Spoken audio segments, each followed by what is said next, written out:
이제 당신의 숨소리조차 지겨워. 도장 찍어. 남편이 이혼 서류를 식탁 위에 던졌습니다. 은수는 한숨도 눈물도 없이 도장을 찍어 주었습니다. 남편은 은수가 체념한 줄 알았습니다. 하지만 은수는 이미 3년 전 모든 걸 알고 있었습니다. 은수는 곰탱이 같아서 아무것도 모르니까 걱정 마. 우리 아기 태어나면 그때가 진짜 우리 시작이야. 남편의 세컨드폰에서 발견한 그 메시지 보낸 사람은 은수의 20년 절친이었습니다. 그리고 이혼 도장의 잉크가 마르기도 전 남편은 그 절친과 화려한 재혼식을 올렸습니다. 남편은 몰랐습니다. 그날 두 사람의 인생이 통째로 뒤집히게 된다는 것을. 오늘의 사연 지금 시작합니다. 오늘도 함께 해주셔서 감사합니다. 구독과 좋아요를 눌러주시면 여러분에게 행운이 가득 찾아올 거예요. 오늘 하루도 행복하고 기쁜 일만 가득하시길 바랍니다. 세상 모든 사연을 정성스레 녹여내서 전하는 꼬순이네입니다. 저희 영상은 실화 바탕의 재구성 또는 창작된 시나리오를 바탕으로 제작되었으며 시각적인 몰입감을 위해 AI 생성 이미지를 활용했습니다. 따뜻한 마음으로 시청해 주시면 감사하겠습니다. 비가 내리고 있었습니다. 서울 도심 한복판 최고급 호텔 그랜드 팰리스의 정문 위로 굵은 빗줄기가 쏟아지고 있었습니다. 호텔 외벽에 걸린 거대한 웨딩 배너가 빗물에 젖어 축 늘어져 있었습니다. 권태호 그리고 윤세의 영원한 사랑의 시작이라는 금색 글씨가 빗물에 번져 흐릿하게 일그러지고 있었습니다. 호텔 2층 다이아몬드 홀 안은 바깥 날씨와는 딴판이었습니다. 수백 송이 백장미가 천장부터 바닥까지 장식된 연회장 안에서 하객 300여 명이 웅성거리며 자리를 채우고 있었습니다. 크리스털 샹들리에가 쏟아내는 눈부신 불빛 아래 하얀 웨딩드레스를 입은 윤세이가 입구에 서서 하객들을 맞이하고 있었습니다. 세이가 입은 드레스는 어깨가 드러나는 오프숄더 디자인의 허리 아래로 넓게 퍼지는 어라인 실루엣이었습니다. 레이스 소매 끝자락에 작은 진주 장식이 촘촘히 박혀 있었고 등 뒤로 길게 늘어진 베일이 대리석 바닥 위를 쓸었습니다. 그 드레스를 본 사람 중 단 한 사람만이 알고 있었습니다.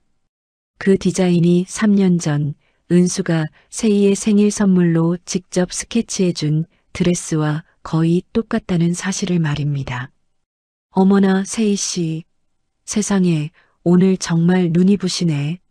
우리 태호 대표님이 전생에 나라를 구했나 봐. 어쩜 이렇게 예쁜 신부를 얻었을까? 하객 한 명이 세이의 손을 덥석 잡으며 호들갑을 떨었습니다. 세이가 여우처럼 눈꼬리를 살살 접으며 대답했습니다. 호호 과찬이세요 사모님. 저희 그이한테 그런 말씀 해주시면 너무 좋아할 거예요. 오늘 귀한 걸음 해주셔서 정말 감사해요. 세이의 목소리는 꿀을 바른 듯 달콤했지만 세이의 눈은 연회장 구석구석을 뱀처럼 훑고 있었습니다. 혹시라도 있을지 모를 불청객을 경계하는 눈빛이었습니다. 그 시각 연회장 뒤편 복도에서 청소용역 업체의 남색 유니폼을 입은 여자 한 명이 바닥을 닦고 있었습니다. 마스크와 모자를 깊숙이 눌러 쓴 그 여자는 고개를 숙인 채 천천히 밀대를 움직이고 있었습니다. 유니폼 가슴팍에는 클린 서비스라는 글자가 새겨져 있었고 여자의 손끝은 밀대를 잡고 있으면서도 미세하게 떨리고 있었습니다. 강은수였습니다. 은수는 밀대를 밀면서 연회장 안쪽을 슬쩍 들여다보았습니다. 세이가 하객들 사이에서 활짝 웃고 있는 모습이 보였습니다. 은수의 턱 근육이 단단하게 굳었습니다. 이를 악물고 있는 것이 마스크 너머로도 드러날 만큼 은수의 볼이 움푹 들어갔습니다. 3년 전 봄의 기억이 번개처럼 스쳤습니다. 그날도 비가 오고 있었습니다. 은수는 남편 태호가 샤워하는 동안 거실 소파에서 로아의 학교 준비물을 챙기고 있었습니다. 그때 소파 쿠션 사이에서 진동 소리가 울렸습니다. 은수가 쿠션을 들추자 태호의 것이 아닌 낯선 핸드폰이 나왔습니다. 검은색 케이스에 아무런 스티커도 없는 어디에서도 본 적 없는 핸드폰이었습니다. 화면에 메시지 알림이 떠 있었습니다. 우리 아이도 당신 닮았으면 좋겠어. 발신자 이름은 별이었습니다. 은수의 손가락이 핸드폰 위에서 멈췄습니다. 심장이 갈비뼈를 때리듯 요동쳤고 귀 뒤쪽이 뜨겁게 달아올랐습니다. 은수는 떨리는 손으로 메시지 창을 열었습니다. 수백 통의 메시지가 쏟아져 나왔습니다. 자기야, 나 지금 침대에 누웠는데 너무 보고 싶다. 자기는 은수 옆에 있겠지? 생각만 해도 질투나. 조금만 참자. 은수는 곰탱이 같아서 아무것도 모르니까 걱정 마. 우리 아기 태어나면 그때가 진짜 우리 시작이야. 그리고 그 메시지들 사이사이에 첨부된 사진들. 새이였습니다. 은수의 20년 절친 윤세이가 태호의 품에 안겨 입을 맞추며 웃고 있는 사진이었습니다. 은수의 무릎이 꺾였습니다. 소파 앞 바닥에 주저앉은 은수의 입에서 소리가 새어나오려 했습니다. 하지만 은수는 자신의 입을 손바닥으로 틀어막았습니다. 욕실에서 태호가 콧노래를 부르며 샤워하는 소리가 들렸기 때문입니다. 은수는 바닥에 앉은 채 3분 동안 움직이지 않았습니다. 눈물이 턱을 타고 흘러내렸지만 은수는 그것을 닦지 않았습니다. 대신 핸드폰 화면을 다시 한번 찬찬히 들여다보았습니다. 메시지의 날짜를 확인했습니다. 가장 오래된 메시지는 1년 전이었습니다. 1년 동안 자신의 남편과 자신의 가장 친한 친구가 자신을 속여왔다는 뜻이었습니다. 은수는 핸드폰을 원래 자리에 도로 넣고 쿠션을 덮었습니다. 그리고 아무 일도 없었다는 듯 로아의 준비물을 다시 챙기기 시작했습니다. 그날 밤 로아를 재운 뒤 은수는 서재에 앉아 노트북을 열었습니다. 바탕화면에 새 폴더를 하나 만들었습니다. 폴더 이름은 복수기획안이었습니다. 그날부터 은수의 3년이 시작되었습니다. 다시 현재 호텔 복도. 은수는 밀대를 세워놓고 주머니에서 작은 쪽지를 꺼냈습니다. 접힌 쪽지 위로 은수의 손가락 끝이 한 번 더 떨렸습니다. 은수는 깊게 숨을 들이마셨습니다. 코끝으로 빨려 들어오는 공기에서 백장미 향이 섞여 있었습니다. 연회장 안에서 사회자의 목소리가 울려 퍼졌습니다. 자, 오래 기다리셨습니다. 이제 오늘의 주인공, 늠름한 신랑 권태호 군이 입장하겠습니다.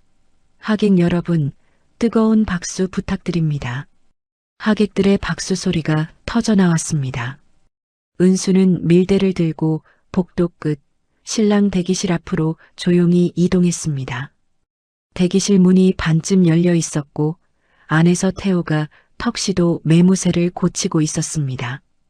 태호의 옆에 서 있던 들러리가 먼저 나갔습니다. 태호 혼자 남은 대기실 앞을 은수가 지나갔습니다.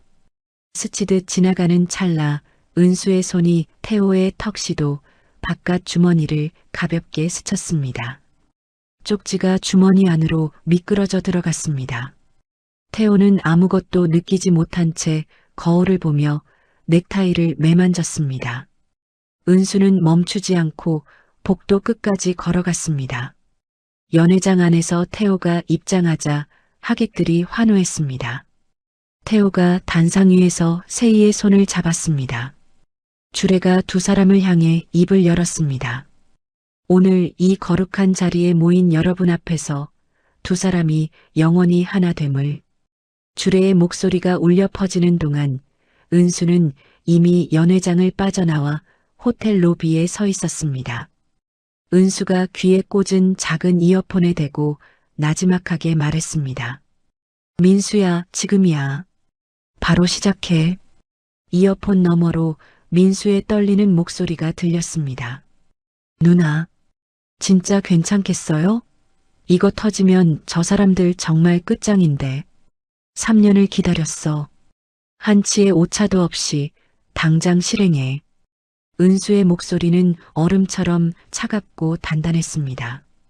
연회장 안에서는 태호가 세희의 손가락에 반지를 끼워주고 있었습니다. 세희의 눈에 눈물이 고였고 하객들은 감동의 탄성을 내뱉었습니다. 바로 그 순간이었습니다. 호텔 로비의 대형 전광판 화면이 갑자기 깜빡였습니다. 호텔 홍보 영상이 나오던 화면이 사라지고 1초도 안 되는 짧은 순간 2장의 사진이 번갈아 나타났습니다. 태호와 세희가 호텔 객실에서 발라의 상태로 서로를 껴안고 있는 사진이었습니다. 로비에 있던 사람 몇 명이 전광판을 올려다보며 고개를 갸웃거렸습니다. 어머, 저거 뭐야? 방금 저 사진 봤어? 지금 위에서 결혼하는 사람들 아니야? 세상에 망측해라. 웅성거림이 삽시간에 퍼지기 시작했습니다. 연회장 안에서는 아직 아무도 모르고 있었습니다. 주례가 이제 두 분은 정식 부부가 되었음을 선포합니다라고 말하자 박수가 쏟아졌습니다. 태호가 세희에게 입을 맞추려는 순간 태호의 핸드폰이 연달아 울리기 시작했습니다. 태호의 비서, 회사 이사, 주주 대표, 숫자가 멈추지 않았습니다. 태호가 미간을 찌푸리며 핸드폰 화면을 확인했습니다. 비서에게서 온 메시지였습니다. 대표님, 큰일 났습니다. 지금 회사 게시판이랑 SNS에 대표님 횡령 자료랑 세희 씨 갤러리 비리 장부가 쫙 퍼졌어요. 기자들이 냄새를 맡고 호텔 입구까지 들이닥쳤습니다. 태호의 얼굴에서 순식간에 핏기가 싹 가셨습니다. 세희가 태호의 팔을 잡으며 불안한 듯 물었습니다. 여보, 왜 그래? 손이 왜 이렇게 떨려? 무슨 일인데? 태호는 대답조차 하지 못했습니다. 핸드폰 화면에 눈이 박힌 채 손을 바르르 떨 뿐이었습니다. 같은 시각 호텔 뒤편 주차장. 은수는 용역업체 유니폼을 벗어 쓰레기통에 거칠게 던졌습니다. 유니폼 안에는 깔끔하게 다림질한 검정색 정장이 입혀져 있었습니다. 은수는 차 안에서 꺼낸 서류 가방을 어깨에 걸치고 빗속을 걸었습니다. 은수가 핸드폰을 꺼내 연락처를 열었습니다. 태호라는 이름 위에 손가락을 올렸습니다. 잠시 멈칫하더니 이름을 길게 눌러 편집 화면으로 들어갔습니다. 태호를 지우고 새 이름을 입력했습니다. 사냥감 1호. 은수가 저장 버튼을 누르고 핸드폰을 주머니에 넣었습니다. 그리고 미리 작성해둔 이메일 한 통을 열었습니다. 수신자는 주요 경제지 기자 12명이었습니다. 첨부 파일에는 태호가 세희의 갤러리를 통해 수억 원을 빼돌린 회계 자료가 정리되어 있었습니다. 은수의 엄지가 전송 버튼 위에 올라갔습니다. 1초의 망설임도 없이 버튼을 눌렀습니다. 전송 완료. 은수는 핸드폰 화면을 끄고 하늘을 올려다보았습니다. 비가 은수의 얼굴 위로 쏟아졌습니다. 은수는 눈을 감지 않았습니다. 빗물이 눈 위로 흘러내렸지만 은수는 눈 한 번 깜빡이지 않았습니다. 호텔 안에서는 하객들 사이로 웅성거림이 점점 커지고 있었습니다. 재혼식에 참석했던 티 소프트의 주주 3명이 핸드폰을 확인하더니 얼굴이 돌처럼 굳었습니다. 그들은 한 달 전 익명의 발신자로부터 받은 회계 부정 보고서를 떠올리고 있었습니다. 태호 씨, 도대체 무슨 일이야? 왜 아무 말도 안 하냐고. 사람 겁나게. 세희가 태호의 팔을 잡아 끌며 다급하게 쇳소리를 냈습니다. 태호가 세희의 손을 거칠게 뿌리치며 신랑 대기실로 미친 듯이 뛰어갔습니다. 대기실 문을 걸어 잠그고 비서에게 전화를 걸었습니다. 야, 이 박사, 지금 당장 막아. 누가 이런 짓을 했는지 배우가 누군지 쥐잡듯이 잡아내라고. 알았어. 태호의 목소리가 공포에 질려 갈라졌습니다. 전화기를 잡은 태호의 손에서 식은땀이 비 오듯 흘러내렸습니다. 그때 태호의 손이 턱시도 주머니에 닿았습니다. 뭔가 빳빳한 것이 만져졌습니다. 태호가 주머니에서 접힌 쪽지를 꺼내 펼쳤습니다. 재혼 축하해. 네가 가진 모든 건 이제 내 거야. 기대해, 권태호. 태호의 눈이 튀어나올 듯 커졌습니다. 이 글씨체 태호가 모를 리 없었습니다. 15년 동안 아침마다 냉장고에 붙어있던 메모 딸 로아의 알림장에 정성스레 적어주던 바로 그 글씨였습니다. 강은수. 설마 이 여자. 태호의 입에서 이름이 흘러나왔습니다. 쪽지를 쥔 태호의 손이 사시나무 떨듯 떨렸습니다. 그때 세희가 대기실 문을 발길질하듯 벌컥 열고 들어왔습니다. 야, 권태호. 당신 전화 좀 받아봐. 내 갤러리 직원들한테서 불이 나게 연락 오고 있다고.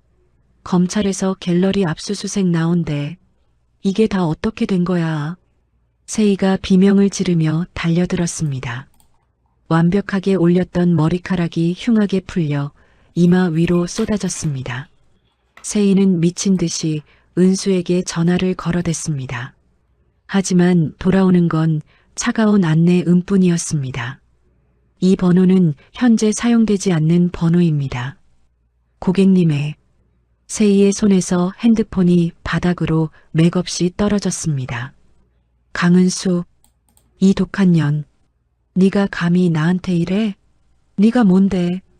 세희가 이를 부득부득 갈며 중얼거렸습니다. 호텔방, 빗속을 걷는 은수는 친정집을 향해 발걸음을 옮기고 있었습니다. 은수가 친정집 현관문을 열고 들어갔습니다. 거실 불은 꺼져 있었고 로아의 방에서 희미한 수면등 불빛만 새어나오고 있었습니다.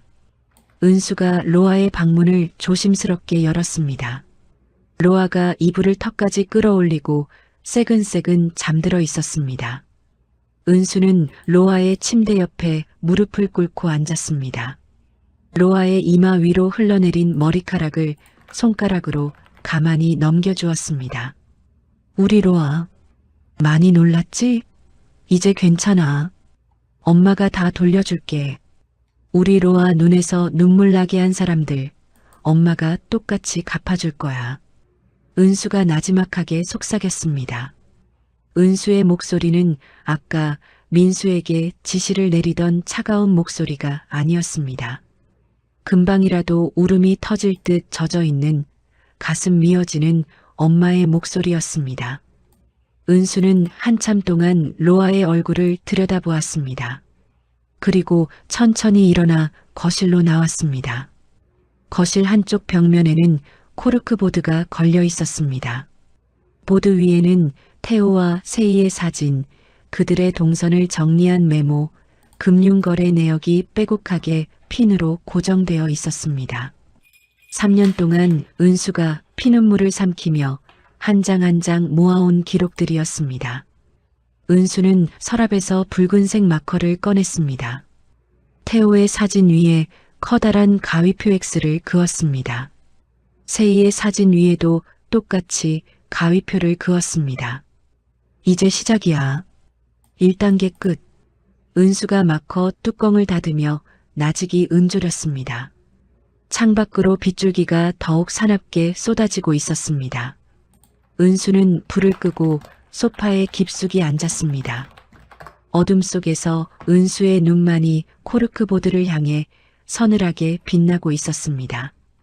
다음 날 아침 8시 서울 강남구 테헤란로에 위치한 티 소프트 본사 앞은 말 그대로 아수라장이었습니다. 건물 정문 앞에 소액 주주 수십 명이 시뻘건 머리띠를 두르고 피켓을 든 채 모여 있었고 방송국 취재 차량 4대가 길가에 줄지어 서 있었습니다. 권태호 대표 나와라. 내 피 같은 돈 다 어떻게 했어. 사기꾼 권태호를 즉각 구속하라. 우리 투자금 다 돌려내. 주주들이 내지르는 고함 소리가 빌딩 유리창에 부딪혀 쩌렁쩌렁 울렸습니다. 경비원 3명이 정문 앞에서 팔짱을 끼고 버텼지만 성난 사람들을 막기엔 역부족이었습니다. 태호는 결혼식 이튿날이었지만 신혼여행은커녕 잠 한숨 자지 못한 퀭한 얼굴로 회사에 나타났습니다. 눈 밑에는 시커먼 그늘이 퀭하게 내려앉아 있었고 어젯밤 입었던 셔츠는 구질구질하게 구겨져 있었습니다. 태호가 주차장에서 엘리베이터를 타고 15층 대표이사실로 올라갔습니다. 엘리베이터 문이 열리자마자 태호의 발이 돌처럼 굳었습니다. 사무실 곳곳에 파란 상자를 든 검찰 수사관들이 쫙 깔려 있었습니다. 아니, 지금 이게 무슨 망측한 짓입니까? 당신들 누구 허락받고 남의 사무실을 뒤지는 거야. 태호가 목에 핏대를 세우며 소리를 질렀습니다. 그러자 비서 한 과장이 사색이 되어 달려와 태호의 팔을 붙잡았습니다. 대표님, 어쩌면 좋아요. 아침 7시부터 영장 들고 들이닥쳤습니다. 손 쓸 새도 없이 다 털리고 있어요. 태호가 이를 꽉 깨물자 관자놀이에 시퍼런 핏줄이 툭 붉어져 나왔습니다. 변호사는 그 인간은 지금 어디서 뭘 하고 있냐고 연락했습니다. 지금 택시 타고 오고 있답니다. 태호가 수사관들을 잡아먹을 듯 노려보았지만 그들은 눈길 한 번 주지 않고 서류를 상자에 툭툭 담았습니다. 태호의 주먹이 분노로 부르르 떨렸습니다. 그 시각 T소프트 본사에서 2블록 떨어진 카페 2층 창가 자리에 은수와 민수가 앉아 있었습니다. 민수가 노트북 화면을 은수 쪽으로 슥 돌리며 말했습니다. 누나 봐요. T소프트 내부 전산망이 완전히 박살났어요. 직원들 지금 메일도 못 열어서 손가락만 빨고 있다니까요. 은수가 커피잔을 천천히 내려놓으며 화면을 들여다보았습니다. 은수의 표정에는 기쁨도 슬픔도 없었습니다. 마치 남의 집 구경하듯 무덤덤한 눈빛이었습니다. 세희 쪽은 어떻게 됐어? 말도 마세요. 갤러리 앞에 기자들이 개미떼처럼 몰렸어요. 어제 누나가 보낸 가짜 감정사가 아주 찰지게 인터뷰했거든요. 윤세희가 파는 건 다 짝퉁이더라고요. 지금 큰손 손님들 4명이나 환불 안 해주면 고소하겠다고 난리법석이래요. 은수가 고개를 끄덕이며 가방에서 두툼한 갈색 서류 봉투를 꺼내 테이블 위에 탁 놓았습니다. 이건 병역 비리 자료야. 최 씨한테서 받아낸 녹취록인데 태호가 군대 안 가려고 군의관한테 돈 보따리 건넨 증거가 아주 생생하게 들어있어. 민수가 봉투를 집어들며 혀를 내둘렀습니다.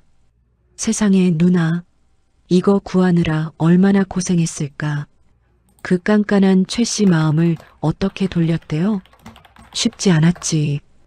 2년 동안 그 사람 뒤를 밟았어. 알고 보니 최 씨도 태호한테 토사구팽당해서 이를 갈고 있더라고. 사람 가슴에 못 박으면 결국 자기한테 돌아오는 법이지. 은수가 창밖을 내다보았습니다. 카페 창문 너머로 T소프트 건물이 보였습니다. 건물 앞에 몰린 사람들이 깨알처럼 작게 보였습니다. 은수는 3년 전 저 건물 로비에서 태호의 어깨에 기대어 행복하게 웃던 자신의 모습을 떠올렸습니다. 민수야, 이제 옛날 생각은 사치야. 다음 단계로 바로 넘어가자. 한편 태호는 건물 지하회의실에서 변호사와 마주 앉아 머리를 쥐어뜯고 있었습니다. 대표님, 상황이 정말 고약합니다. 제보된 자료가 귀신같이 정확해요. 세희 씨 갤러리로 돈 뺀 거, 법인카드로 명품 산 거, 날짜랑 장소까지 딱딱 맞다니까요. 변호사가 안경을 고쳤으며 한숨을 푹 내쉬었습니다. 누가 이런 걸 다 알고 있단 말이야? 우리 회사 식구가 아니고선 절대 모를 일인데. 태호가 분에 못 이겨 테이블을 쾅 쳤습니다. 강은수, 그 독한 년이야. 분명히 그년 짓이라고. 태호는 이혼 서류에 도장 찍던 은수의 차분한 얼굴이 떠올랐습니다. 그날 은수는 눈물 한 방울 안 흘렸습니다. 태호는 그저 지쳐서 포기한 줄 알았는데 이제 보니 그게 다 이날을 위해 발톱을 숨긴 것이었습니다. 태호가 벌떡 일어나며 외쳤습니다. 안 되겠어. 로아 학교로 가야겠어. 그년 붙잡고 로아 봐서라도 이러지 말라고 빌기라도 해야지. 변호사가 기겁하며 태호를 막아섰습니다. 아이고, 대표님. 그러면 큰일 납니다. 오늘 아침에 은수 씨랑 로아 근처에 얼씬도 하지 말라는 접근금지 명령서가 떨어졌단 말입니다. 100m 안에만 가도 바로 쇠고랑이에요. 태호의 얼굴이 시뻘겋게 달아올라 터질 것 같았습니다. 태호가 주먹으로 테이블을 내리치자 커피잔이 엎어져 검은 물이 바닥으로 뚝뚝 흘렀습니다. 그날 오후 세이의 갤러리 앞도 그야말로 난장판이었습니다. 기자들이 카메라를 들이대고 진을 쳤고 유리문에는 임시휴관이라는 딱지가 붙었습니다. 세이가 갤러리 안쪽에서 직원에게 악을 썼습니다. 야, 당장 전화 돌려. 위작 아니라고, 다 진짜라고 박박 우기란 말이야. 감정서 다 있다고 소리질러. 직원이 사색이 되어 고개를 저었습니다. 관장님, 그게 안 돼요. 그 감정서 써준 사람이 아까 방송에 나와서 자기는 그런 거 써준 적 없대요. 다 가짜로 만든 거라고 풀어버렸단 말이에요. 세이의 얼굴이 종이장처럼 하얗게 질렸습니다. 세이는 책상 위 서류들을 홧김에 다 쓸어버렸습니다. 강은수, 이 나쁜 년, 네가 감히 내 인생을 망쳐? 네가 그러고도 무사할 줄 알아. 세이가 머리카락을 쥐어뜯으며 비명을 질렀습니다. 완벽했던 머리는 산발이 되었고 눈 화장은 눈물에 번져 귀신 같은 몰골이었습니다. 며칠이 지났습니다. 은수는 태호의 가장 큰 줄이었던 일본 투자사 사쿠라 파트너스의 태호의 횡령 보고서를 보냈습니다. 투자사는 당장 돈 다 내놓으라고 난리를 쳤고 자금줄이 꽉 막힌 태호는 다급하게 세이에게 전화를 걸었습니다. 세이야, 급해. 내 갤러리 건물 담보로 돈 좀 당겨야겠어. 회사 문 닫게 생겼단 말이야. 뭐라고요? 지금 내 정신도 하나도 없는데 건물을 담보로 잡아? 당신 미쳤어? 절대 안 돼. 세이가 전화기 너머로 악을 썼습니다. 야, 나 아니었으면 네가 어떻게 이런 갤러리 관장을 해먹어. 지금 나 죽으면 너도 죽는 거야. 태호가 소리를 질렀지만 세이는 매몰차게 전화를 뚝 끊어버렸습니다. 결국 태호는 세이를 달래고 달래서 갤러리 건물을 담보로 사채업자에게 손을 벌렸습니다. 하지만 태호는 꿈에도 몰랐습니다. 그 사채업자가 사실은 은수가 미리 손을 써둔 사람이라는 것을요. 열흘 뒤 태호와 세이의 새파란 신혼집에 노란 압류 딱지가 붙기 시작했습니다. 냉장고, TV, 소파 할 것 없이 덕지덕지 붙은 딱지를 보며 두 사람은 강남 집에서 쫓겨나 좁아터진 오피스텔로 기어들어갔습니다. 짐더미에 파묻힌 세이가 바닥에 주저앉아 태호에게 대들었습니다. 이게 다 당신 때문이야. 당신이 회사 관리를 이따위로 하니까 내 갤러리까지 이 모양 이 꼴이 됐잖아. 뭐라고? 네가 짝퉁 팔다가 들킨 게 내 탓이야? 입은 비뚤어져도 말은 바로 해. 태호가 벽을 쾅 치자 옆집에서 조용히 좀 합시다 하고 고함이 들려왔습니다. 세이는 얼굴을 감싸고 꺽꺽 울었습니다. 한 달 전 결혼식장의 화려한 주인공은 온데간데 없었습니다.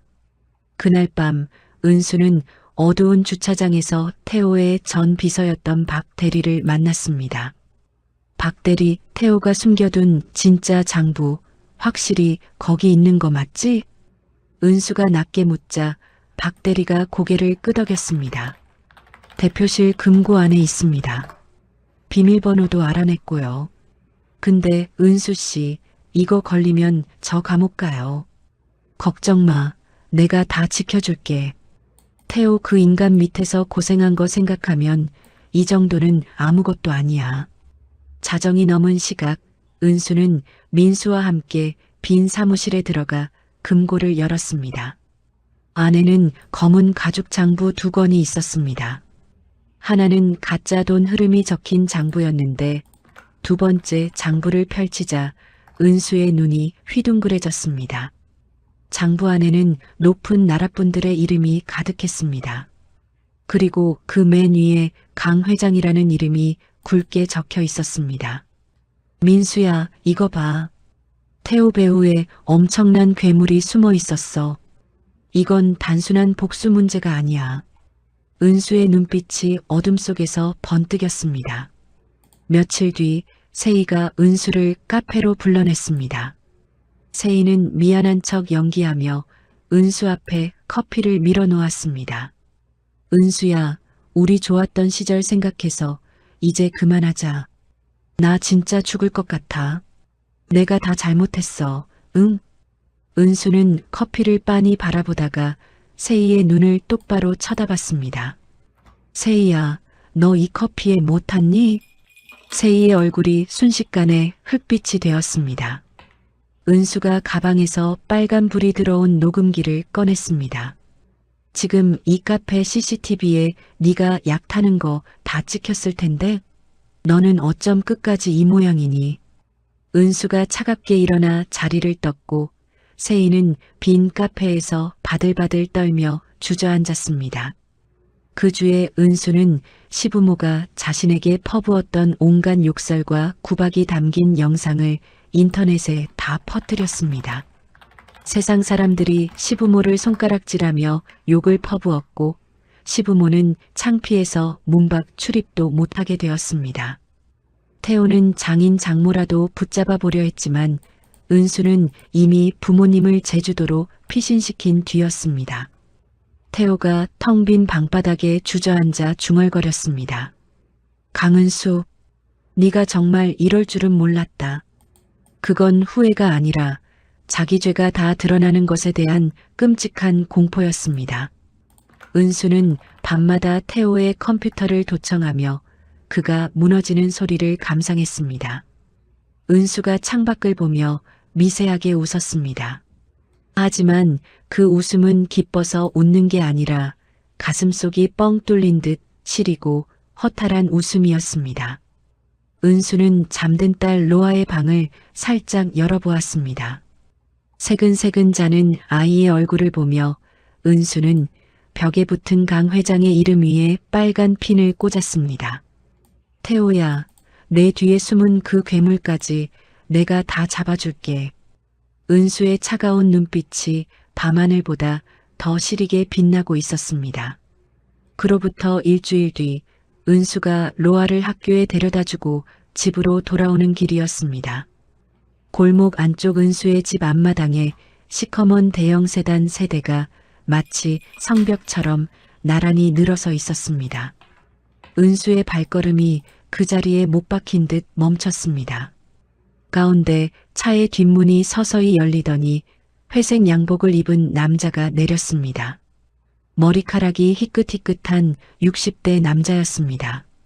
남자의 뒤로 검은 양복을 입은 덩치 큰 사내들이 차에서 내려 양옆으로 쫙 갈라섰습니다. 회색 양복의 남자가 은수를 향해 천천히 걸어왔습니다. 구두굽이 시멘트 바닥을 찍는 소리가 또각또각 골목을 울렸습니다. 강은수 씨 맞지? 얘기 좀 나눕시다. 남자가 은수 앞 2발자국 거리에서 멈추며 뱀 같은 미소를 지었습니다.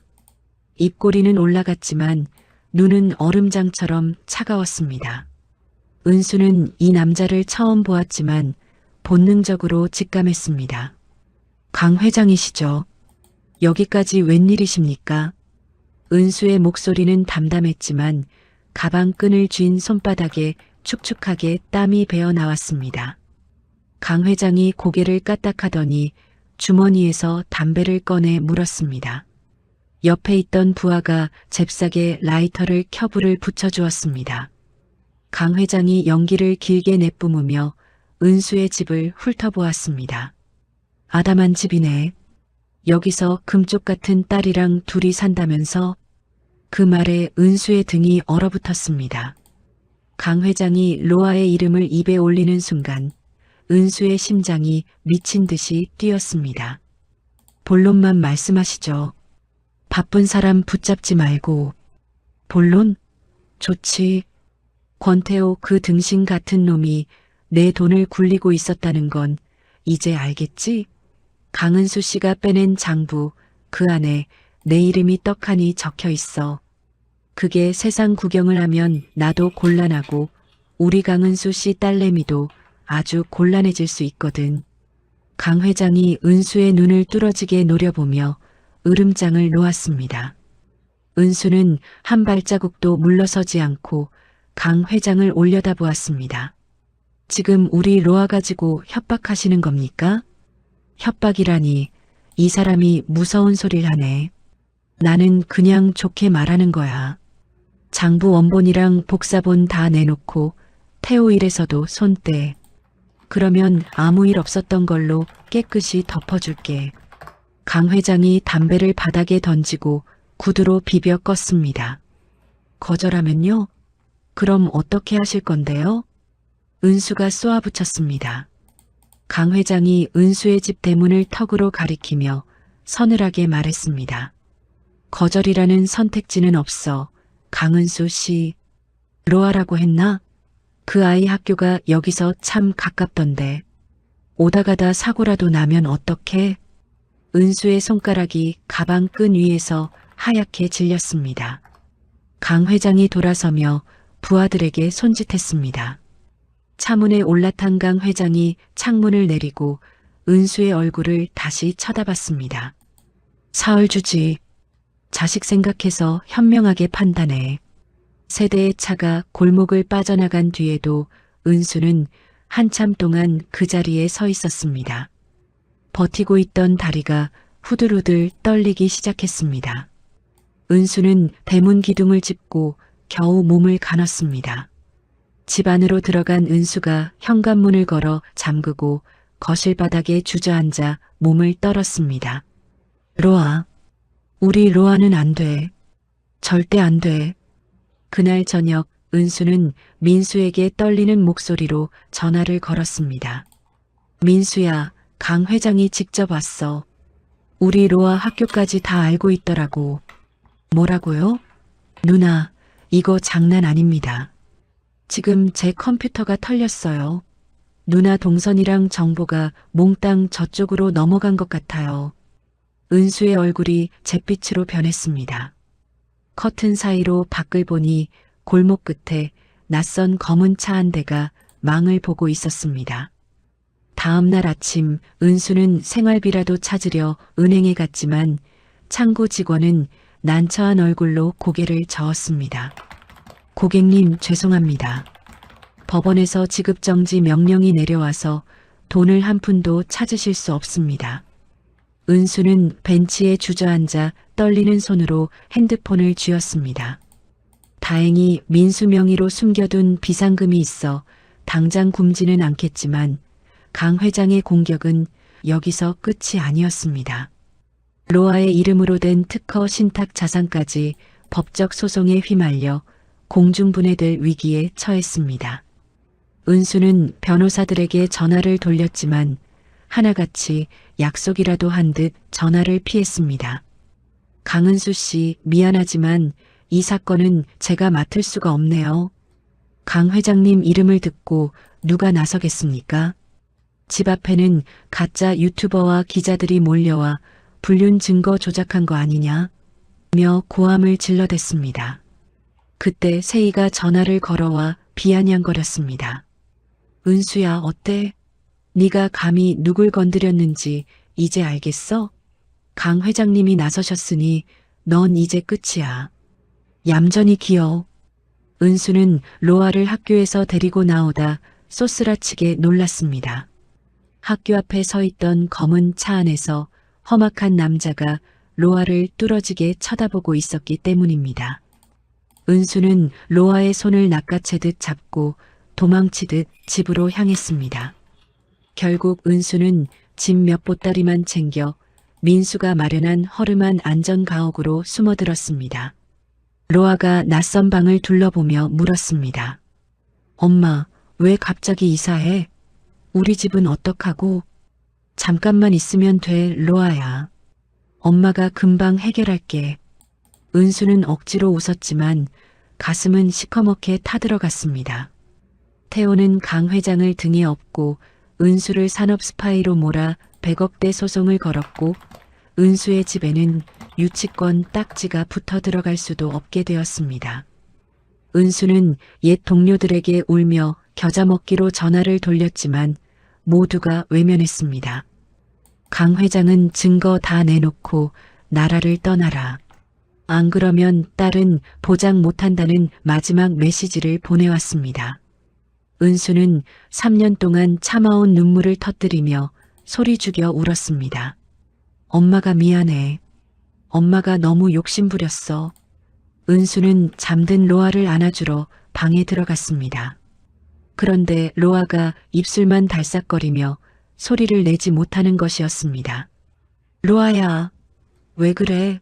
엄마한테 말해봐. 로아의 입이 벌어졌지만 아무 소리도 나오지 않았습니다. 아이의 눈에서 굵은 눈물이 뚝뚝 떨어졌습니다. 충격으로 인한 실어증이었습니다. 은수는 가슴을 쥐어뜯으며 통곡했습니다. 한편 태호와 세희는 강 회장이 보낸 와인을 마시며 승전보를 울렸습니다. 이제 강은수 전연도 끝이야. 감히 누굴 넘봐?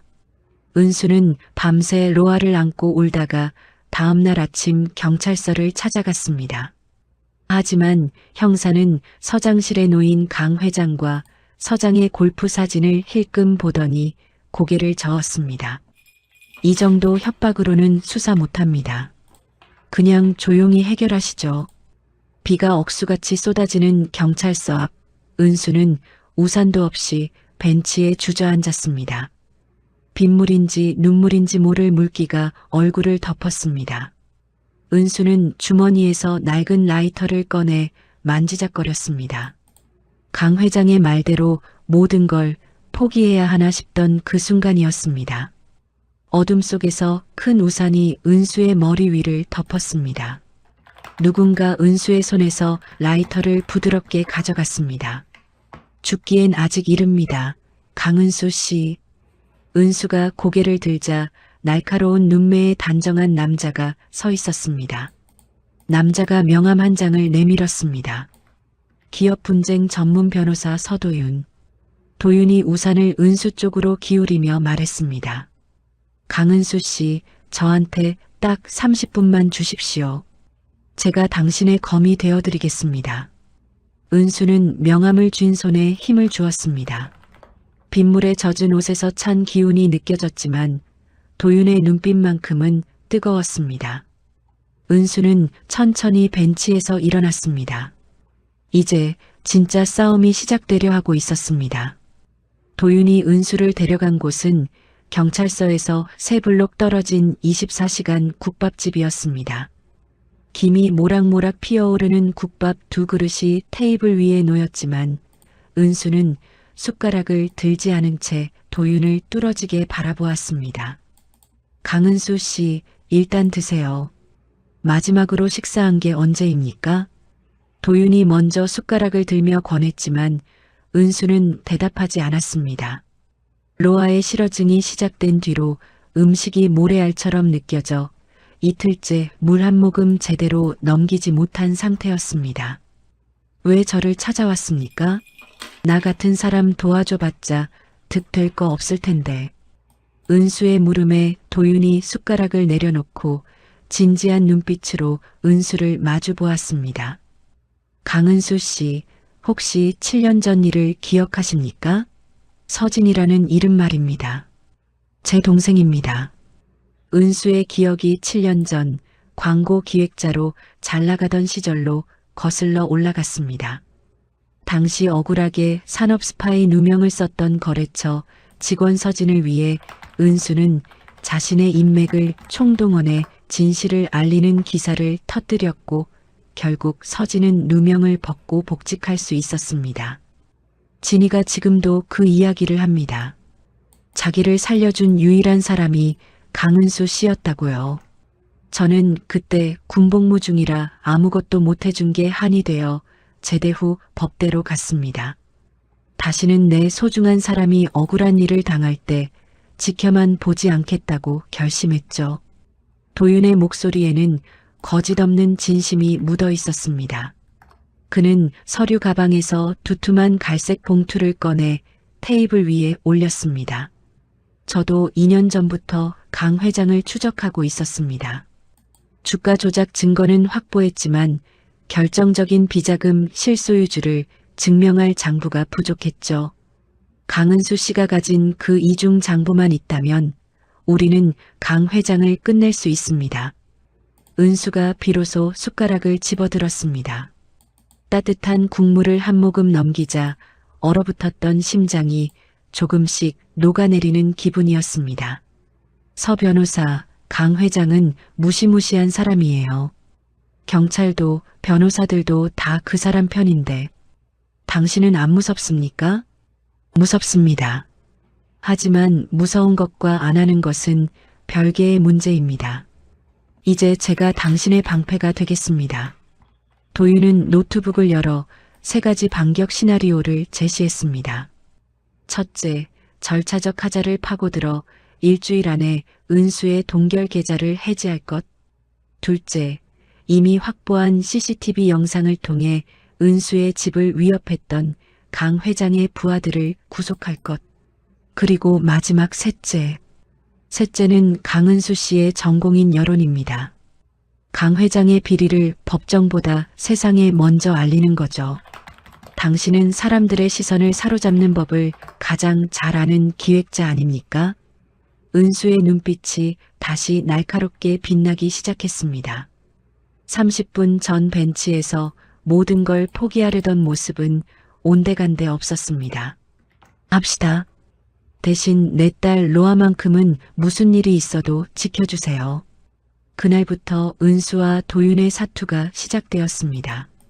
도윤은 약속대로 5일 만에 법원 명령을 이끌어내 은수의 돈줄을 풀었고 집 앞을 위협하던 강 회장의 부하들을 유치장에 쳐넣었습니다. 은수는 밤을 새워 진실의 타임라인이라는 웹사이트를 제작했습니다. 광고 기획자 시절의 감각을 살려 강 회장의 비리를 한눈에 들어오는 도표와 강렬한 제목으로 정리해 올리자 이틀 만에 조회수 300만을 돌파하며 온 나라가 뒤집혔습니다. 강 회장의 건설사 주가는 곤두박질 쳤고 정치인들은 약속이라도 한 듯 강 회장의 연락을 씹으며 거리를 두기 시작했습니다. 강 회장의 거대한 성벽에 금이 가기 시작한 것입니다. 한편 태호는 강 회장이 흔들린다는 소식에 겁을 집어먹고 몰래 강 회장의 비자금을 빼돌리려 했습니다. 하지만 이 모든 움직임은 이미 도윤이 심어둔 추적 프로그램에 고스란히 기록되고 있었습니다. 태호와 강 회장 사이를 갈라놓을 결정적인 독침이 마련된 셈이었습니다. 어두운 안전가옥의 거실, 도윤이 새벽 2시에 은수에게 커피를 건넸습니다. 강은수 씨 3년 동안 혼자서 이 모든 걸 준비했다니 정말 대단합니다. 대단한 게 아니라 미친 거였죠. 복수에 미쳐서 딸아이가 목소리를 잃었는데 엄마 자격도 없는 사람이에요. 저는 은수의 말에 도윤이 고개를 저으며 나직하게 말했습니다. 딸을 지키기 위해 싸운 겁니다. 방법이 서툴렀을지 몰라도 시작한 이유는 결코 틀리지 않았습니다. 그 말에 은수의 눈가가 뜨거워졌습니다. 3년 동안 누구에게도 듣지 못했던 가장 간절했던 위로였습니다. 도윤은 대학 동기인 최고의 아동심리 전문의를 연결해 주었고 로아에 실어진 치료를 위해 은수와 함께 병원을 오가며 든든한 버팀목이 되어 주었습니다. 은수는 여세를 몰아 자신을 외면했던 경찰서장과 강 회장의 유착비리까지 감찰에 제보하며 부패한 공권력의 압박을 걷어냈습니다. 태호는 이제 겁에 질려 제발 한 번만 기회를 달라며 비굴하게 문자를 보냈지만 은수는 차가운 눈으로 그 문자를 법정 증거 폴더에 담았습니다. 결정타는 세희에게서 터졌습니다. 지하 창고에 숨겨둔 위작들을 몰래 빼돌리려던 세희는 도윤이 미리 매복시킨 경찰들에 의해 현행범으로 체포되었습니다. 수갑을 찬 채 울부짖는 세희의 소식을 들으며 은수는 창밖을 보았습니다. 기쁠 줄 알았는데 가슴속은 오히려 텅 빈 듯 쓸쓸했습니다. 서 변호사, 재판날 강 회장의 재건축 사업 담합비리까지 한꺼번에 터뜨리는 거죠? 네, 재판정에서 도망갈 구멍을 완전히 막아버릴 겁니다. 세상을 깜짝 놀라게 할 준비 되셨습니까? 은수는 책상 위에 펼쳐진 가해자들의 서류 위에 붉은색 마커로 크게 적었습니다. 최후의 심판. 빗줄기가 잦아든 밤하늘 아래 은수의 눈동자는 이제 공포가 아닌 확신으로 가득 차 있었습니다. 재판 당일 아침 서울중앙지방법원 앞은 인산인해를 이뤘습니다. 법원 정문 계단 아래에는 취재진 수십 명이 카메라를 세워놓고 진을 쳤고 방청권을 받으려는 시민들이 새벽부터 줄을 서서 웅성거리고 있었습니다. 은수가 도윤과 나란히 법원 정문을 걸어 올라갔습니다. 은수는 검정 정장에 흰 블라우스를 받쳐 입고 머리를 단정하게 묶은 차분한 모습이었습니다. 수많은 플래시가 눈앞에서 번쩍였지만 은수는 눈 하나 깜빡이지 않고 정면을 응시하며 당당하게 걸었습니다. 기자들이 마이크를 들이대며 강은수 씨, 오늘 재판에 임하는 각오 한마디만 해주세요. 전 남편 권태호 대표에게 하고 싶은 말 없습니까? 라며 소리를 질러댔습니다. 하지만 은수는 입을 굳게 다문 채 오직 법원 입구만을 향해 걸음을 옮겼습니다. 법정 안으로 들어서자 방청석은 이미 꽉 들어차 있었습니다. 은수가 원고석에 앉아 맞은편 피고인석에 앉은 태호와 세희가 보였습니다. 태호는 양복을 입었지만 넥타이는 삐뚤어졌고 면도도 안에 초라하기 짝이 없었습니다. 세희는 고개를 빳빳하게 들고 있었지만 불안한 듯 손톱을 물어뜯고 있었습니다.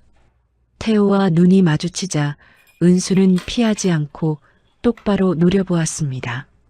결국 태호가 먼저 겁을 집어먹고 시선을 회피했습니다. 저 멀리 방청석 끝에는 강 회장이 팔짱을 낀 채 여유로운 척 앉아 있었습니다. 재판장이 입장하고 법정이 조용해졌습니다. 지금부터 권태호, 윤세희에 대한 횡령 및 사기 사건 공판을 시작하겠습니다. 재판장의 목소리가 울려 퍼졌습니다. 도윤이 자리에서 일어나 USB를 법원 직원에게 건넸습니다. 대형 스크린에 숫자들이 나타났습니다. 이것은 피고인 권태호가 관리해온 비자금 계좌 목록입니다. 총 금액은 3천억 원이 넘습니다. 도윤의 말에 방청석이 술렁였습니다. 태호의 변호사가 벌떡 일어나 출처가 불분명한 자료입니다. 라며 악을 썼습니다. 하지만 도윤은 차갑게 받아쳤습니다. 이 자료는 피고인 권태호의 금고에서 나온 이중 장부입니다. 전 직원 박 대리의 진술로 확인된 사실입니다. 스크린에 계좌 실소유주 이름이 떴습니다. 강민철, 바로 강 회장의 본명이었습니다. 그 순간 여유롭던 강 회장의 안색이 흑빛이 되더니 슬그머니 법정 뒷문으로 빠져나가려 했습니다. 하지만 문을 여는 순간 대기하고 있던 수사관들이 강 회장의 앞을 막아섰습니다. 강민철 씨, 긴급 체포합니다. 강 회장이 내가 누군지 알아. 라고 소리를 질렀지만 수사관들은 사정없이 수갑을 채워 그를 끌어냈습니다. 방청석에서는 아이고 꼴 좋다 하는 소리와 함께 카메라 셔터 소리가 폭발했습니다. 강 회장이 끌려나간 뒤 은수가 증인석에 앉았습니다. 피고인 권태호는 제 남편이었고 윤세희는 20년 지기 친구였습니다. 은수의 목소리는 떨림 없이 단호했습니다. 은수는 두 사람의 불륜과 비리 그리고 딸 로아를 어떻게 협박했는지 하나하나 증언했습니다. 제 딸 로아는 피고인들이 보낸 추악한 영상을 본 뒤 목소리를 잃었습니다. 자식 가슴에 대못을 받고 당신들이 사람입니까? 은수의 눈에 서린 섯을 펄언돋기에 세희는 비명을 질렀습니다. 다 거짓말이야. 은수 전현이 꾸민 일이라고요. 하지만 도윤은 세희의 비서였던 김 씨를 증인으로 세워 위작거래의 모든 내역을 폭로하게 했습니다. 비서의 생생한 증언에 세희는 넋이 나간 듯 주저앉았습니다. 태호가 마지막까지 은수가 정신이 이상해서 꾸민 일이라고 우기자 도윤은 마지막 비수를 꺼냈습니다. 권태호는 은수의 사망보험금 수혜자를 윤세희로 변경하려 했습니다. 여기 보험사 직원의 진술서가 있습니다. 스크린에 뜬 보험 서류를 본 하객들과 시민들은 세상에 사람 탈을 쓰고 저럴 수가 라며 혀를 찼습니다. 재판장은 태호와 세희에게 무거운 징역형을 선고했습니다. 의사봉이 쾅, 쾅, 쾅 울리자 태호와 세희는 수갑을 찬 채 끌려나갔습니다. 복도에서 마주친 두 사람은 서로 너 때문에 망했다 며 악을 쓰며 개싸움을 벌여 대중의 비웃음을 샀습니다. 은수는 법원 계단 위에서 기자들을 향해 당당히 입을 열었습니다. 저는 오늘 이 땅의 모든 상처받은 어머니와 아내들에게 이 승리를 바칩니다. 배신은 끝이 아니라 시작입니다. 플래시 세례 속에 은수는 고개를 숙여 인사하고 계단을 내려왔습니다. 도윤이 건네주는 물을 마시는 은수의 손은 미세하게 떨리고 있었습니다. 서 변호사, 정말 끝난 거 맞죠? 네, 은수 씨. 이제 정말 끝났습니다. 은수는 구름 사이로 비치는 햇살을 보며 처음으로 환하게 웃었습니다. 한 달 뒤 은수는 서울 생활을 청산하고 로아와 함께 강가 마을의 작은 집으로 이사했습니다. 태호의 재산은 모두 로아의 이름으로 돌려놓았습니다. 새 집에서 은수는 매일 아침 로아와 마당을 가꾸고 마을 사람들과 정을 나누며 평온한 일상을 보냈습니다. 가끔 주말에 찾아오는 도윤과 평상에 앉아 차를 마시는 은수의 얼굴에서는 이제 예전의 날카로운 분노는 찾아볼 수 없었습니다. 로아도 그림을 그리며 조금씩 미소를 되찾아갔습니다. 은수는 밤마다 잠든 딸의 고운 숨소리를 들으며 거울 속 자신을 바라보았습니다. 3년 전 도끼로 가득 찼던 얼굴은 가고 이제야 비로소 평화가 깃든 한 여자의 얼굴이 있었습니다. 은수는 창밖의 노을을 보며 깊은 숨을 내뱉었습니다. 가슴속에 맺혔던 응어리가 노을빛에 녹아내리는 듯한 참으로 오랜만의 평화였습니다. 평화로운 일상이 2달째 이어지던 어느 화요일 오후였습니다. 은수가 마을 시장 입구에서 상인의 새 간판 시안을 보여주고 있을 때 핸드폰이 요란하게 울렸습니다. 화면에는 로아 담임 선생님이라는 이름이 떴습니다. 여보세요? 선생님 무슨 일이세요? 어머니 큰일 났습니다. 체험학습 중에 로아가 사라졌어요.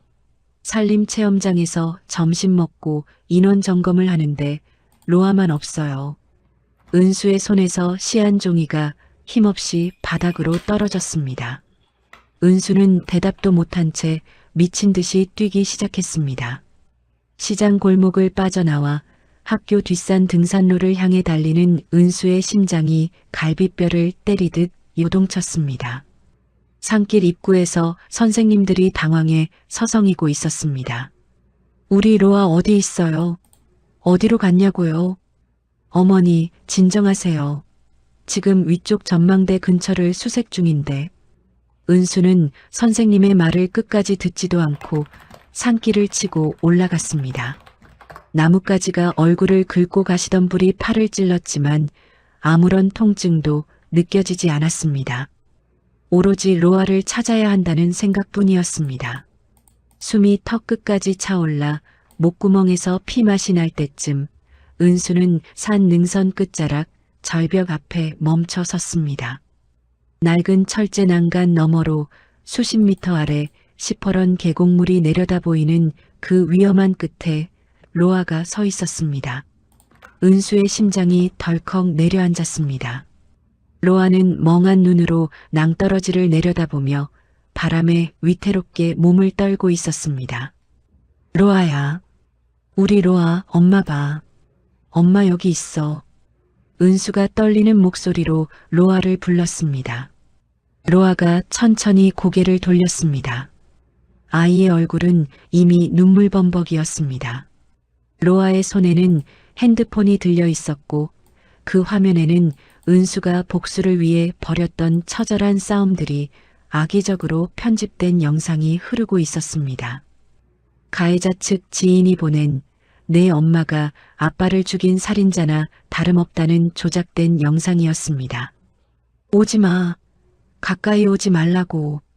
실어증에 걸렸던 로아의 입에서 2년 만에 처음으로 터져나온 말은 엄마를 향한 처절한 거부의 비명이었습니다. 은수는 그 자리에 무릎을 꿇었습니다. 로아야, 엄마가 잘못했어. 엄마가 다 설명할게. 일단 거기서 내려와. 엄마가 무서워. 엄마도 거짓말쟁이고 아빠도 나쁜 사람이야. 다 싫어. 나만 없으면 되잖아. 로아의 절규가 산울림이 되어 돌아왔습니다. 로아는 핸드폰을 절벽 아래로 던져버리고는 다시 입을 굳게 닫았습니다. 충격으로 다시 실어증이 돌아온 것이었습니다. 은수는 기어가듯 다가가 로아를 낚아채듯 끌어안고 난간 안쪽으로 굴러떨어졌습니다.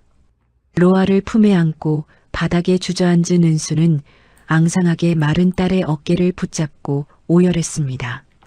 그날 이후 로아는 병원에 입원했지만 세상과의 모든 통로를 끊어버렸습니다. 이불을 머리끝까지 뒤집어 쓴 채 음식을 전면 거부하기 시작했습니다. 은수가 정성껏 끓인 죽을 입가에 가져다 대도 로아는 손으로 그릇을 쳐내버렸습니다. 바닥에 쏟아진 죽을 손으로 훑으며 은수는 입술을 깨물고 참았던 눈물을 쏟았습니다.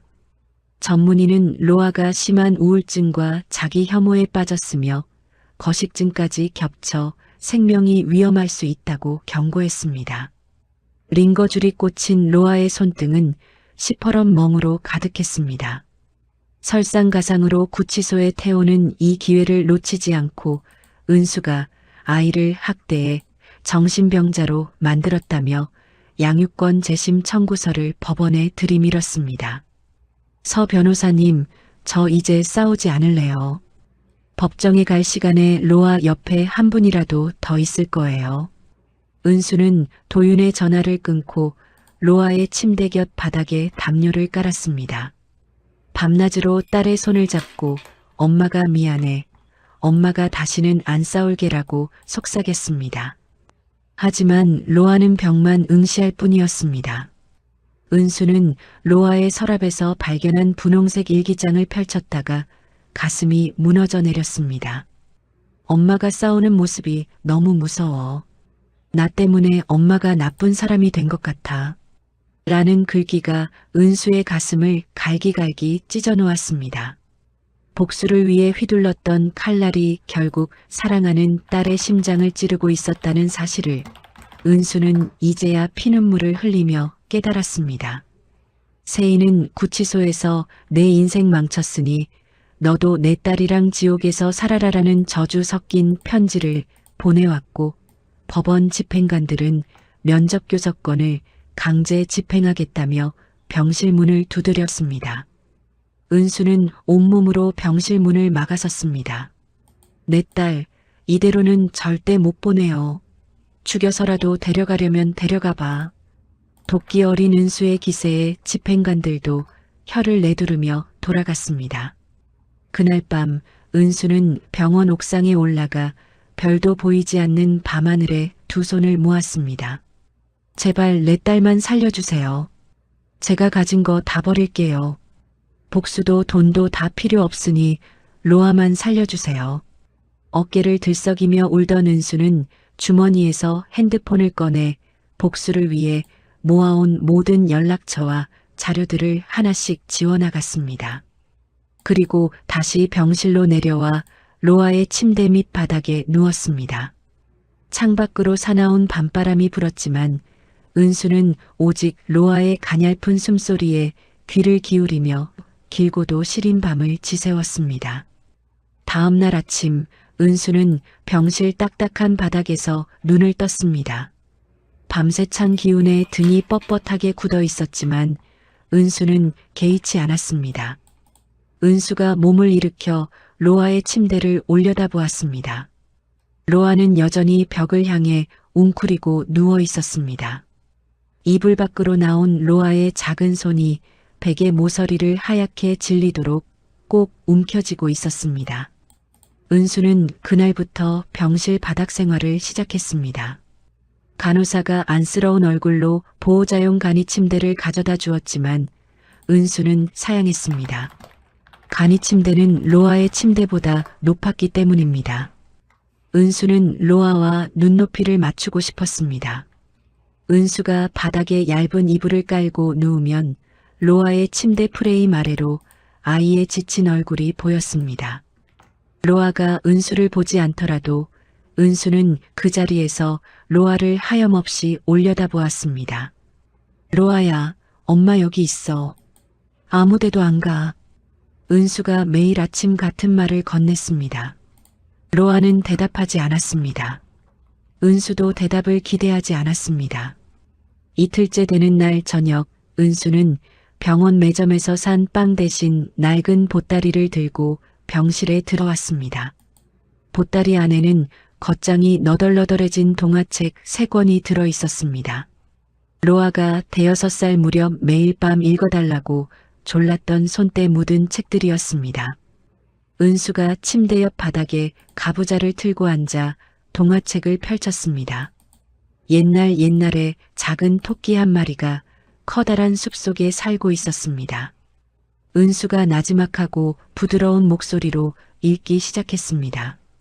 로아는 벽을 향해 누운 채 미동도 하지 않았지만 은수는 멈추지 않고 끝까지 읽었습니다. 한 권을 다 읽고 두 번째 책을 펼쳤습니다. 3권을 모두 읽었을 때 은수의 목은 잔뜩 쉬어 있었습니다. 로아는 여전히 돌아보지 않았습니다. 은수는 다음 날도 그 다음 날도 같은 시간에 쉬어버린 목소리로 동화책을 읽어주었습니다. 사흘째 되는 밤이었습니다. 은수가 동화책 마지막 장을 덮고 바닥에 누워 눈을 감으려는 순간이었습니다. 머리 위에서 바스락하는 작은 소리가 났습니다. 은수가 번쩍 눈을 떴습니다. 로아의 마른 손이 침대 아래로 내려와 허공에서 무언가를 찾듯 더듬거리고 있었습니다. 은수는 숨을 멈추고 천천히 손을 올렸습니다. 은수의 손끝이 로아의 손끝에 닿았습니다. 로아의 차가운 손가락이 은수의 손가락 위에 가만히 얹혔습니다. 은수의 눈에서 뜨거운 눈물이 뺨을 타고 흘러내렸습니다. 하지만 은수는 소리를 내지 않았습니다. 로아의 손을 놓칠까봐 숨소리조차 죽였습니다. 로아의 손가락에 아주 미세한 힘이 실렸습니다. 은수의 손을 꼭 잡은 것이었습니다. 은수가 로아의 손을 감싸쥐었습니다. 두 사람은 그렇게 손을 맞잡은 채 길고 시린 밤을 함께 보냈습니다. 다음 날 아침 은수는 병원 주방에 간곡히 부탁해 직접 미음을 끓이기 시작했습니다. 약한 불에 쌀알이 완전히 풀어질 때까지 나무 주걱을 저으며 은수는 생각했습니다. 로아가 아기였을 때 첫 이유식을 만들어주던 날을 말입니다. 지금 은수에게 필요한 것은 거창한 복수국이 아니라 딸의 입안에 들어갈 이 따뜻한 미음 한 그릇뿐이었습니다. 은수가 미음을 담아 병실로 가져가자 고소한 냄새가 방 안에 가득 퍼졌습니다. 로아의 코끝이 미세하게 실룩거렸습니다. 은수는 먹으라는 강요 대신 다시 동화책을 펼쳤습니다.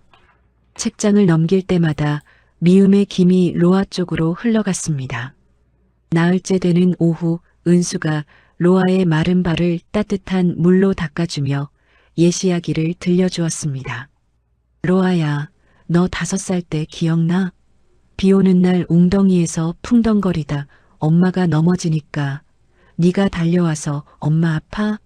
하며 호호 불어줬잖아. 그 순간 벽만 보고 있던 로아가 천천히 몸을 돌렸습니다. 로아가 은수 쪽을 바라보았습니다. 눈은 퉁퉁 부어 있었고 입술은 하얗게 터 있었습니다. 로아의 손이 은수의 옷자락을 꽉 움켜쥐었습니다. 아이의 입술이 달싹거리더니 가느다란 바람 같은 소리가 새어나왔습니다. 엄마. 은수의 몸이 돌처럼 굳었습니다. 로아가 다시 한번 입을 열었습니다. 엄마. 은수는 로아를 와락 끌어안았습니다. 억눌러왔던 통곡이 터져나왔습니다. 로아도 은수의 품에서 어깨를 들썩이며 울었습니다. 은수는 로아의 눈물을 닦아주며 속삭였습니다. 미안해, 로아야. 엄마가 정말 잘못했어. 은수가 정성껏 끓인 미음을 떠서 입에 가져다 대자 로아가 처음으로 입을 벌려 그것을 받아 먹었습니다. 은수는 울면서 웃었습니다. 며칠 뒤 도윤이 꽃무늬 원피스를 들고 병원을 찾아왔습니다. 그는 태호가 양육권 소송을 취하했다는 기쁜 소식을 전했습니다. 병원 침대 옆에 걸린 노란 꽃무늬 원피스를 보며 로아는 아주 작은 미소를 지었습니다. 은수와 로아는 이제 함께 그림을 그리고 콧노래를 흥얼거리며 시간을 보냈습니다. 구치소에서 세희가 보내온 악의적인 편지들은 함께 종이 비행기를 접어 창밖으로 날려보냈습니다. 잘난다. 로아의 목소리가 조금씩 또렷해졌습니다. 로아의 뺨에 발그레한 생기가 돌 무렵 도윤이 다시 찾아와 로아의 공부를 도와주었습니다. 은수는 병실 구석에서 그 모습을 보며 깊은 감사를 느꼈습니다. 도윤은 이제야 은수 씨의 진짜 얼굴, 가장 강한 엄마의 얼굴을 보는 것 같다며 웃어주었습니다. 은수는 복수 자료가 가득했던 블로그를 닫고 마지막 인사를 올렸습니다. 복수보다 소중한 것을 이제야 찾았노라고 말입니다. 퇴원하는 날 도윤이 선물한 원피스를 입은 로아가 은수의 손을 꽉 잡았습니다. 병원 자동문이 열리고 따뜻한 봄 햇살이 모녀의 얼굴 위로 쏟아졌습니다. 로아가 하늘을 올려다보며 환하게 웃으며 말했습니다. 엄마, 우리 집에 가서 맛있는 거 먹자. 은수가 로아의 손을 꽉 맞잡았습니다. 그래, 가자.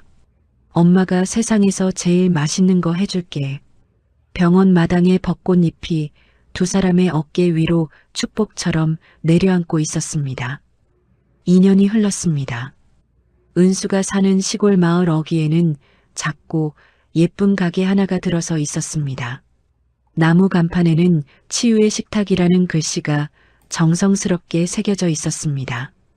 유리문 너머로 원목 테이블들이 보이고 벽면 책장에는 요리책과 그림책들이 빼곡히 꽂힌 아늑한 공간이었습니다. 아침 9시 은수가 앞치마를 두르고 가게 문을 열었습니다. 문 앞 허브 화분에서 상쾌한 향기가 올라왔습니다. 은수가 화분에 물을 주며 마을길을 내다보았습니다. 논두렁 사이로 아침 안개가 피어오르고 강 위로 물안개가 걸린 평화로운 풍경이었습니다.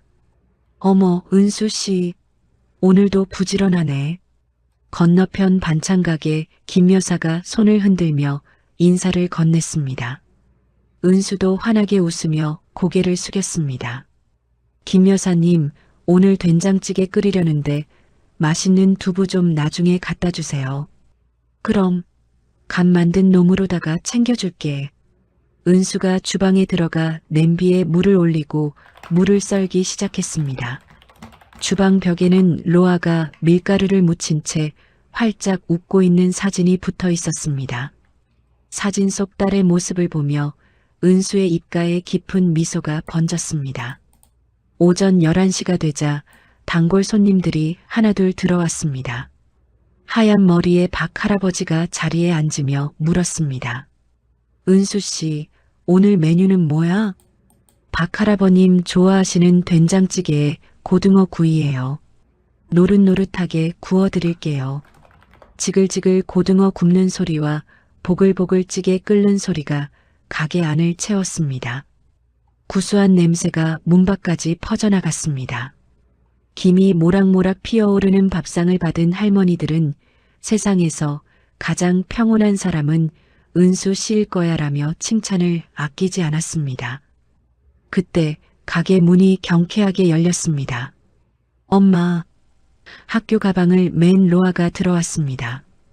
2년 전 병원 침대에서 말라가던 아이는 이제 온데간데 없었습니다. 뺨에는 건강한 핏기가 돌고 눈동자는 초롱초롱 빛났습니다. 우리 로아 왔니? 오늘 쿠키 구울 거야? 응. 박 할아버지가 초코칩 쿠키 기다리신단 말이야. 로아가 앞치마를 두르고 고사리 같은 손으로 반죽을 치댔습니다.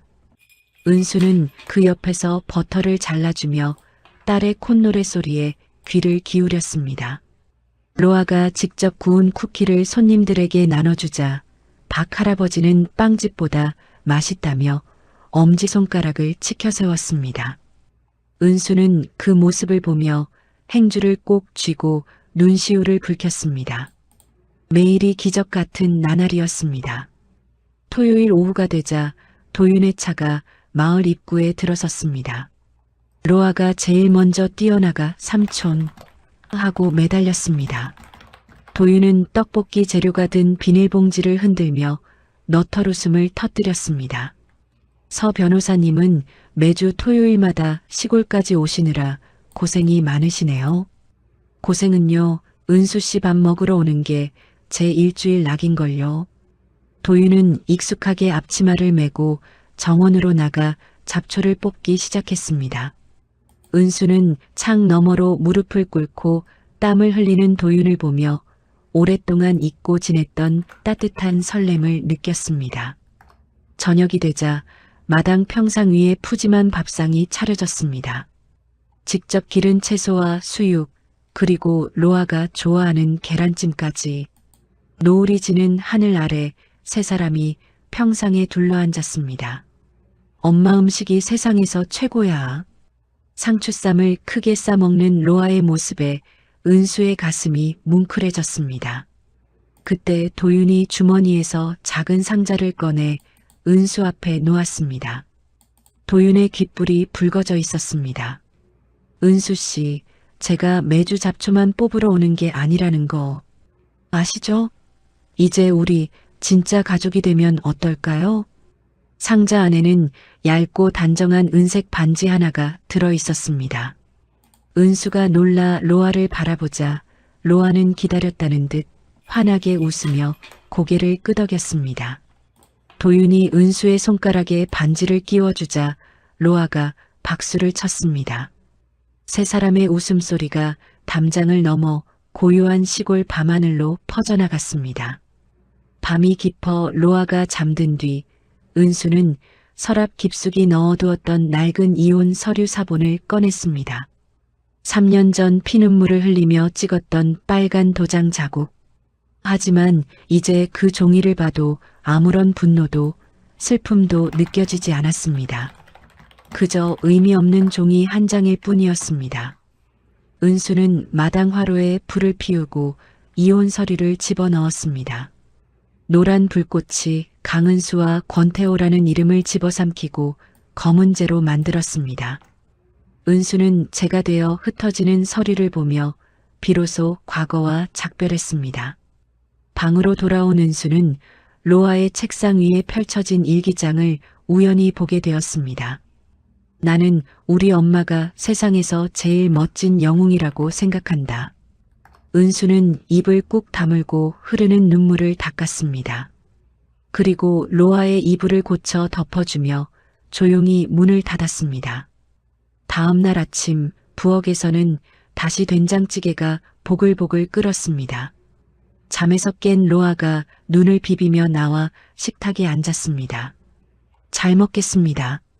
로아의 활기찬 목소리가 집안을 가득 채웠습니다. 은수는 찌개를 맛있게 먹는 로아의 발그레한 볼을 보며 턱을 괴고 미소 지었습니다. 배신이 끝낸 것은 은수의 지옥 같은 불행이었습니다. 그리고 비로소 시작된 것은 강은수라는 제 이름으로 살아가는 진짜 삶이었습니다. 누군가는 묻습니다. 복수가 과연 답이었느냐고. 은수도 그 질문 앞에서 오래 서 있었습니다. 3년을 갈아 넣은 복수는 가해자들을 무너뜨렸지만 그 칼날은 가장 사랑하는 딸의 마음까지 베어버렸습니다. 법정에서 이긴 날보다 병실에서 로아가 미음 한 숟가락을 삼킨 날이 은수에게는 진짜 승리였습니다. 배신은 분명 아팠습니다. 15년을 바친 남편과 20년을 믿었던 친구에게 뒤통수를 맞은 그 밤, 은수는 세상이 끝난 줄 알았습니다. 하지만 끝난 것은 세상이 아니라 잘못된 인연이었습니다. 은수는 복수를 통해서가 아니라 복수를 내려놓는 것을 통해 비로소 자신을 되찾았습니다. 찌개 냄새가 가득한 작은 식탁 앞에서 딸의 웃음소리를 듣는 것. 그것이 은수가 찾은 답이었습니다. 지금 이 순간에도 누군가는 참고 있을 것이고 누군가는 혼자 울고 있을 것입니다. 그 눈물이 헛되지 않기를, 그 인내의 끝에 따뜻한 식탁 하나쯤은 기다리고 있기를 바랍니다. 이야기를 끝까지 들어주신 분이 계시다면 잘 들었다고 댓글 하나만 남겨주세요. 감사합니다.